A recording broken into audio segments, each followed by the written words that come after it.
헬로차이나 유한타증권 박세진 대리입니다. 대리님 안녕하세요.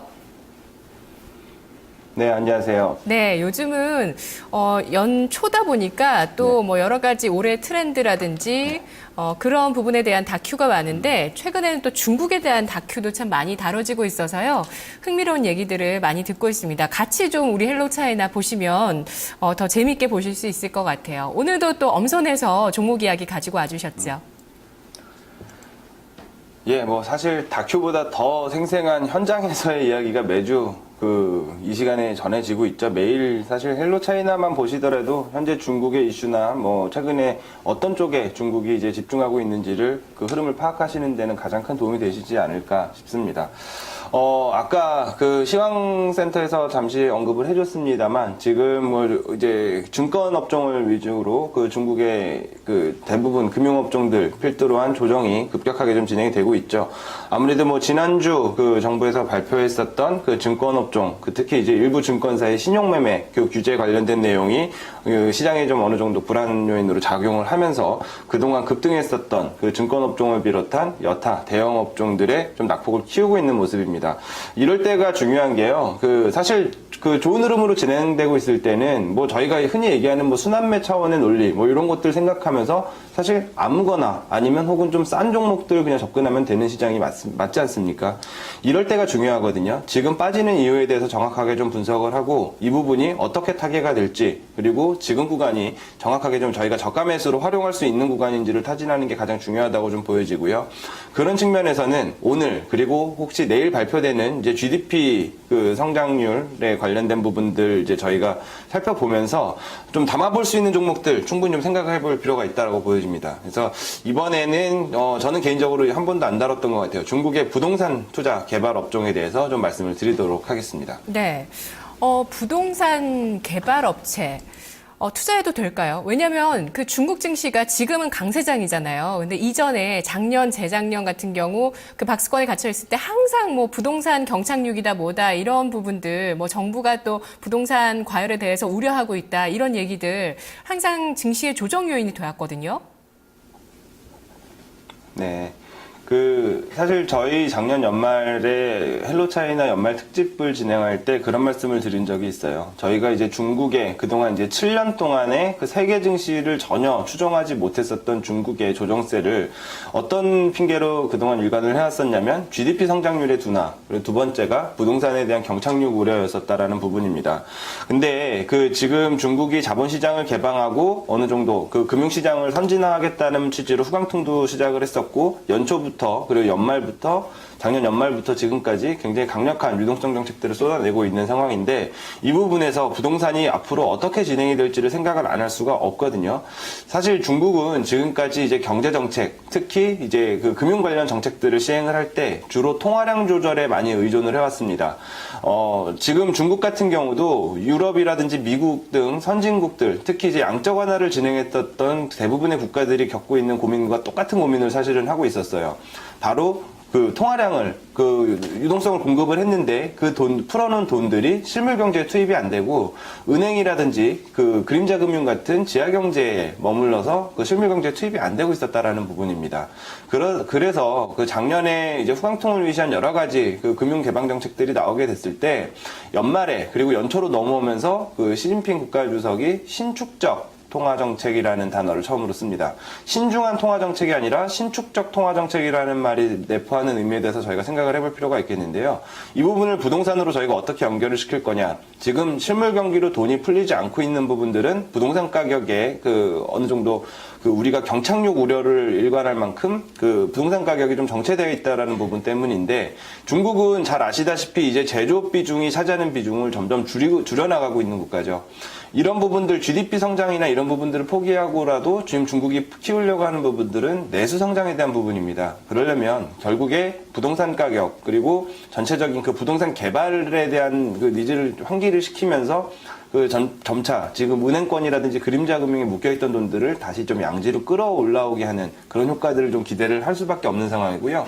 그런 측면에서는 부동산 충분히 올해는 승산이 있다라고 좀 보고 있습니다. 오늘 같은 경우는 제가 말씀드릴 종목 그 구체적인 설명에 앞서서 지금 중국의 부동산, 특히 이제 상해 지역에서 벌어지고 있는 가장 큰 이슈를 한번 말씀을 드려보죠. 상해 시내, 저희가 최근에 중국 관련된 모멘텀을 얘기할 때 자유무역지구라는 이야기를 상당히 많이 합니다. 이런 부분들은 사실 홍콩이 지금까지 중국을 대변해서 가지고 있었던 역할론이기도 한데 이 부분이 사실은 지금 홍콩의 설 자리가 점점 없어진다라는 부분은 이 말씀드린 상해 내에 있는 자유무역지구에 대한 설치 그리고 확대와 무관하지 않다라고 좀 생각을 하시면 될 것 같거든요. 지금까지 홍콩이 맡아왔었던 역할은 그 물류라든지 금융의 허브 역할을 맡아왔었죠. 특히 이제 홍콩 달러 베이스로 그 중국과 그 서방의 그 어느 정도 허브 역할 그리고 가교 역할을 좀 만들어 왔었던 부분이 강했었는데 이 부분을 이제 상해의 뭐 푸동 지역이라든지 육가치 지역 뭐 이런 쪽으로 자유무역지 지구를 확대를 시키는 과정에서 점점 홍콩의 역할을 상해로 옮기고 있는 과정입니다. 그 과정에서 지금 상해 자체가 그 항만 이용률 자체는 전 세계 1위 수준으로 물동량 기준으로 올라선 상황이고 동아시아의 물류 금융 허브의 금융 육성지로 금융 그 허브 중심지로 육성이 되고 있는 상황이라는 점은 저희가 좀 확실히 알아볼 필요가 있을 것 같고요. 또 상해 부분에 그 굉장히 또 이제 그 특수 목적의 부동산들이 굉장히 많죠. 거기 대표적인 부분들이 중국의 실리콘밸리라고 하는 장강 하이테크 파크입니다. 대부분 이제 그 IT 기반으로 한 벤처 기업들이 대거 좀 올라와 있는 상황인데 이런 부분들 저희가 어떤 업체들이 이런 부동산 특히 그 특수목적 부동산 개발에 좀 이익을 받을 수 있을지 고민하는 전략은 반드시 필요할 것 같아요. 네, 상해 장강 하이테크가 상해 자유무역지구의 개발을 담당하고 있다라는 논리로 좀 봐도 무방한지 구체적인 사업 내용들을 좀 살펴볼게요. 예, 그래서 그 중국에 앞서 말씀드렸었던 장강 하이테크 파크, 그 실질적으로 이제 많은 뭐 바이오라든지 헬스케어 그리고 IT 소프트웨어 그 벤처 기업들이 주로 이제 입주를 하게 되면서 말씀드렸던 대로 중국의 실리콘밸리다라는 이야기까지 지금 듣고 있는 상황인데 거의 면적 160만 제곱미터 규모의 중국 최대 연구 개발 기지입니다. 여의도의 거의 한 5배 수준의 면적이라고 좀 보시면 될 것 같고요. 뭐 주요 그 입주 업종은 반도체라든지 소프트웨어, 생물의학 분야가 뭐 주력 산업이라고 할 수가 있을 것 같아요. 그 오늘 말씀드릴 상해 장강 하이테크가 그 위치해 있는 그 특히 이제 부동산 개발에 열을 올리고 있는 지역이 이 장강 지역이다라는 부분을 다시 한번 말씀을 드리겠고요. 또 상해 장강 하이테크의 재밌는 투자 모멘텀 중에 하나가 있습니다. 사업 내용 중에 그 신산판 운영이라는 내용을 저희가 찾아볼 수가 있는데 이 신산판을 어떻게 보면 그 이제 신종 그 상장을 준비하고 있는 벤처 기업들의 장외 마켓을 실제로 이 상해 장강 하이테크가 운영을 하고 있다 정도로 정리를 하시면 될 것 같아요. 그 중국은 시장 그 IPO까지 진행되는 과정에서 한 3개 정도의 시장으로 구분을 할 수가 있을 것 같습니다. 저희랑 똑같아요. 장외 시장이 일단 뭐 저희도 KOTC 마켓 이런 시장이 따로 존재하는 것처럼 이 지금 상해 장강 하이테크가 운영하고 있는 신산판이라는 그 장외 전용 그 거래소가 있고요. 이 부분에서 이제 어느 정도 검증된 기업들이 올라가는 부분들이 이제 투자판, 이제 우리가 얘기하는 차스닥 지수로 편입이 되게 됩니다. 거기서 이제 또 사세가 확장되고 좀 더 이제 규모가 커지는 기업들이 신천이라든지 상해에 상장을 준비를 하게 되는 거고요.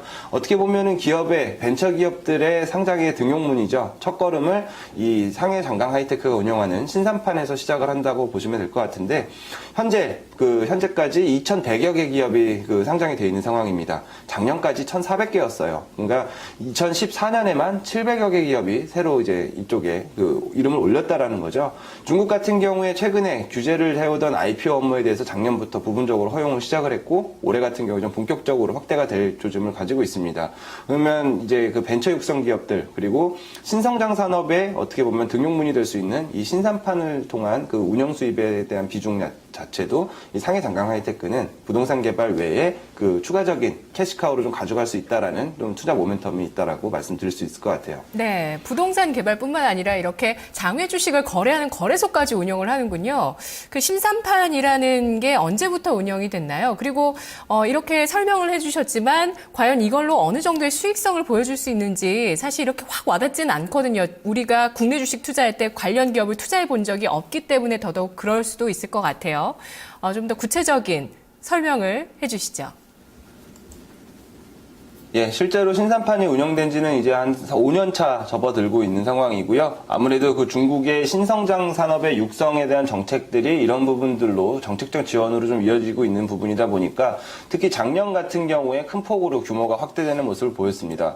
그래서 그 부동산 경착륙에 대한 우려, 처음에 서두에 앵커님께서도 언급을 해주셨던 그 우려 때문에 중국에 상장해 있는 대거 그 부동산 대표 업체들 같은 부동산 개발에 관여하고 있는 대부분의 업체들은 2011년 이후, 그 2012년 이후부터 그 작년까지 후강통 실시되기 이전까지 지속된 주가적으로 조정을 좀 받아왔었다라는 부분들을 저희가 생각을 해볼 수가 있죠.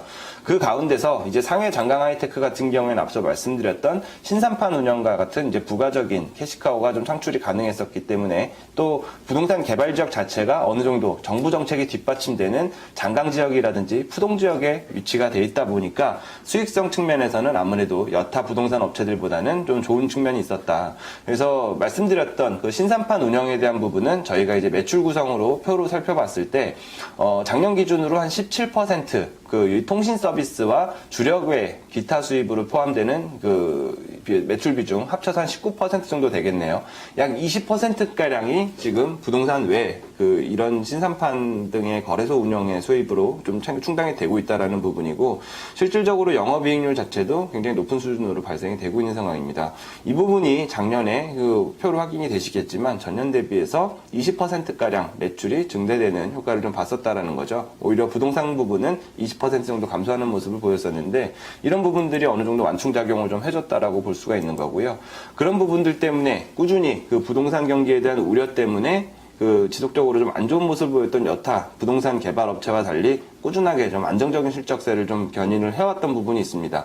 영업이익 같은 경우에는 뭐 2010년 대비해서는 아직까지 저 고점을 돌파를 하고 있지는 못한 상황이었지만 전체적으로 그 흔들리지 않는 매출 규모라든지 영업이익 그 추이를 좀 보여왔었던 부분이 있고요.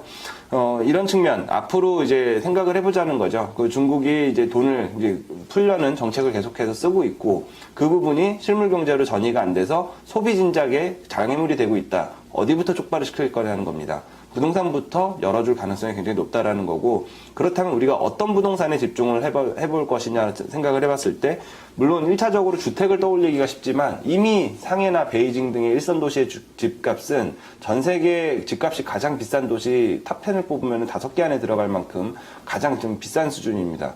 여기를 촉발시키기는 어려웠다라는 거죠. 차라리 그 지금 그 화두가 되고 있는 상해 무역지구라든지 자유무역지구라든지 뭐 상해 디즈니랜드 이런 모멘텀을 쫓아서 우리가 상업용 부동산 그리고 투자형 부동산의 확대에 그 모멘텀에 좀 투자를 해보는 게 더 효율적인 방법이 될 거라고 좀 보여지고 있고요. 끝까지 차트를 한번 같이 살펴보시죠. 지금 같은 그 업종에 속해 있는 부동산 업종과의 차트 비교를 좀 해보는 겁니다. 뭐 보리 부동산이라든지 상해 육가치, 화 행복 부동산과 같은 대표 부동산 업종과 차트를 한번 비교를 해보니까 2013년, 2012년에서 2013년 접어들었을 때 그 대부분 부진했었던 주가를 지금 회복하는 속도 자체가 우리 저 주황색 선으로 굵게 표시되어 있는 이 상해 장강 하이테크의 추이 자체가 좀 압도적으로 좋은 방향으로 나오고 있다라는 부분은 시사하는 바가 크다고 보여지거든요. 그래서 명확합니다. 그 부동산은 올해 중국에서 빠질 수 없는 그 투자의 모멘텀 중에 하나로 꼽을 수가 있을 거고 그 가운데서 상해 장강 하이테크가 가장 그 좋은 흐름을 보일 가능성을 저희가 좀 생각을 해보자라는 거거든요. 네, 알겠습니다. 잘 들었습니다. 예, 감사합니다. 고맙습니다. 자, 오늘 상해 장강 하이테크 알아봤습니다. 중국의 정책 모멘텀, 올해 경기 활성화를 위해서 부동산 쪽으로 앞으로 밀고 나갈 가능성이 높다라는 부분들, 그리고 상해 디즈니랜드 테마 쪽을 좀 살펴보시는 분이라면 상해 장강 하이테크의 기업 내용도 좀 살펴보시면 좋을 것 같습니다. 지금 토마토TV 0221283388번, 2128-3388번 전화 주셔서 종목 카운슬러 신청해 주시면 됩니다. 세 분 전문가가 직접 진단을 해드리고요. 한 종목 진단해드리고 있으니까 지금 전화 주시면 진단 받으실 수 있겠습니다. 저는 마켓 이마 기장에서 뵙겠습니다.